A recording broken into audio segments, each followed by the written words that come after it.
দর্শক, আমাদের নতুন সরকারের নতুন অর্থমন্ত্রী হয়েছেন আমির খসরু মাহমুদ চৌধুরী। পরিকল্পনা মন্ত্রীও তিনি। তার কাঁধের উপরে অনেক দায়িত্ব, এবং তিনি যখন দায়িত্ব শুরু করছেন তখন তার কাঁধের উপরে 22 লাখ কোটি টাকার ঋণ। এই ঋণ নিয়ে তিনি কিভাবে পথ চলবেন, যে ঋণের বোঝা অন্তর্বর্তীকালীন সরকার বাড়িয়ে গেছে এবং বিপুল পরিমাণে বাড়িয়ে গেছে, এমনকি সরকারের দৈনন্দিন খাতে খরচের টাকাটা পর্যন্ত টাকা ছাপিয়ে বাংলাদেশ ব্যাংক থেকে তারা ঋণ করেছে। সেই ভঙ্গুর ভয়াবহ রকমের অর্থনীতি কিভাবে আমির খসরু মাহমুদ চৌধুরী সামাল দেবেন, সেটাই এখন দেখার বিষয়। গণমাধ্যমে উঠে এসেছে 22 লাখ কোটি টাকা ঋণ রেখে গেছে অন্তর্বর্তীকালীন সরকার। চলুন একটু জেনে দেখি ফ্যাসিস্ট শেখ হাসিনা তার যাওয়ার সময় বাংলাদেশের ঋণ কত ছিল, আর প্রফেসর ইউনূস তার শাসনামলের 1.5 বছরে কোনো ধরনের কোনো বড় প্রজেক্ট না করে কত 22 লাখ কোটি টাকা ঋণে দেশকে ফেলে গেলেন কেন, সেই আলোচনাই করবে এই ভিডিওতে। থাকবেন পলিটিক্স টিভির নিয়মিত আয়োজনে।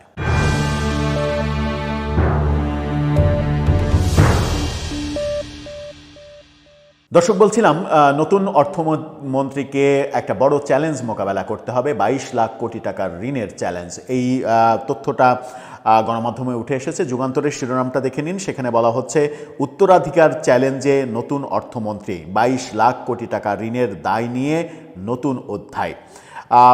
ঋণ এখনও অসহনীয় পর্যায়ে পৌঁছায়নি, মোকাবেলায় আয় বাড়ানো বিরাট চ্যালেঞ্জ হবে, মাহবুব আহমেদ এরকম মন্তব্য করেছেন। অর্থাৎ এখনও এটা সহনীয় পর্যায়ে আছে বলে কেউ কেউ মনে করছেন। কি বলছে, প্রায় 22 লাখ কোটি টাকার সরকারি ঋণের বোঝা কাঁধে নিয়ে যাত্রা শুরু করলো নতুন সরকার। এর মধ্যে অন্তর্বর্তী সরকারের রেখে যাওয়া ঋণের বোঝা 3 লাখ কোটি টাকা। চিন্তা করেন, 3 লাখ কোটি টাকা না, কিন্তু 3 লাখ কোটি টাকা এখানে সরল অঙ্কে বলা হচ্ছে। 3 লাখ কোটি টাকারও বেশি এই অন্তর্বর্তী সরকার ঋণ বাড়িয়েছে তাদের মাত্র 1.5 বছরে। 18 মাসে তারা 3 লাখ কোটি টাকারও বেশি ঋণ বাড়িয়েছে। অথচ শেখ হাসিনা সরকারকে ফ্যাসিস্ট বলেছে, প্রতিটা মিনিটে মিনিটে ঘুমাতে যেয়ে কিংবা ঘুমের মধ্যেও বলেছে, তাদেরকে দুর্নীতিবাজ বলেছে, তাদেরকে দেশ ধ্বংসকারী বলেছে, এবং তারা নিজেরা 3 লাখ কোটি টাকারও বেশি ঋণ বাড়িয়ে গেছে। এই খবরে যেটা বলা হচ্ছে সেটা হচ্ছে যে গত 1.5 বছরে ঋণ গ্রহণের পরিমাণ অতীতের যে কোনো সময়ের তুলনায় রেকর্ড হয়েছে। গত 1.5 বছরে যে ঋণ নিয়েছে সরকার, সেই ঋণ অতীতের যে কোনো সময়, বাংলাদেশের ইতিহাসে 54 বছরের রেকর্ড এটা। মঙ্গলবার মন্ত্রিপরিষদের শপথ নেওয়ার পর বিশাল অঙ্কের ঋণের দায়ভার সরকারের উপরে চলে এসেছে। বিপুল অঙ্কের মধ্যে অভ্যন্তরীণ, ব্যাংক, সঞ্চয়পত্র ও কর্মচারীদের ফান্ড ঋণ প্রায় 12 লাখ 32 হাজার কোটি টাকা, আর বৈদেশিক ঋণ 9 লাখ 65 হাজার কোটি টাকা। তবে ঋণের হিসাবটি খসড়া। এখানে যেটা বলা হচ্ছে যে ঋণের পরিমাণ ক্রমেই বাড়ছে, ফলে বড় অঙ্কের ঋণের অর্থনীতিতে কঠিন চাপ সৃষ্টি করছে, কারণ ঋণের বিপরীতে সুদ পরিশোধে বছরে ব্যয় হচ্ছে 1.25 লাখ কোটি টাকার বেশি। নতুন অর্থমন্ত্রী যখন দায়িত্ব নিচ্ছেন, এবং তত্ত্বাবধায়ক অন্তর্বর্তীকালীন সরকার সাবেক প্রফেসর ইউনূস যখন দায়িত্ব ছেড়ে গেলেন, তখন আমরা দেখছি 22 লাখ কোটি টাকা ঋণ, এবং সাবেক প্রধানমন্ত্রী শেখ হাসিনা যখন 2024-এর ক্ষমতা ছাড়েন, সেই সময় বাংলাদেশের এই ঋণের পরিমাণ ছিল 18 লাখ 90 হাজার কোটি টাকা। অর্থাৎ এই প্রফেসর ইউনূসের জগৎ বিখ্যাত সরকার 1.5 বছরে তারা ঋণ করেছে 3 লাখ 10 হাজার কোটি টাকা। আপনি চিন্তা করতে পারেন, একটা দেশের 54 বছরের ঋণ হচ্ছে 18 লাখ 90 হাজার কোটি টাকা। একটা দেশের 54 বছরের ইতিহাসের ঋণ 18 লাখ 90 হাজার কোটি টাকা, আর সেই দেশেরই 1.5 বছরের ঋণ হচ্ছে 3 লাখ 10 হাজার কোটি টাকা। অথচ এই এই মানে মানে এই সরকার, এই প্রফেসর ইউনূসের এই সরকার প্রতি মুহূর্তে ক্রেডিট দাবি করেছে যে বাংলাদেশের ৫৪ বছরের ইতিহাসের সবথেকে সফল সরকার। তার প্রেস সেক্রেটারি প্রভুভক্ত এই প্রেস সেক্রেটারিরা তারা প্রতিনিয়ত বলেছে এই সরকার অর্থনীতি, আইন শৃঙ্খলা রক্ষা, পররাষ্ট্রনীতি এই ৩ ক্ষেত্রে সফল হয়েছে।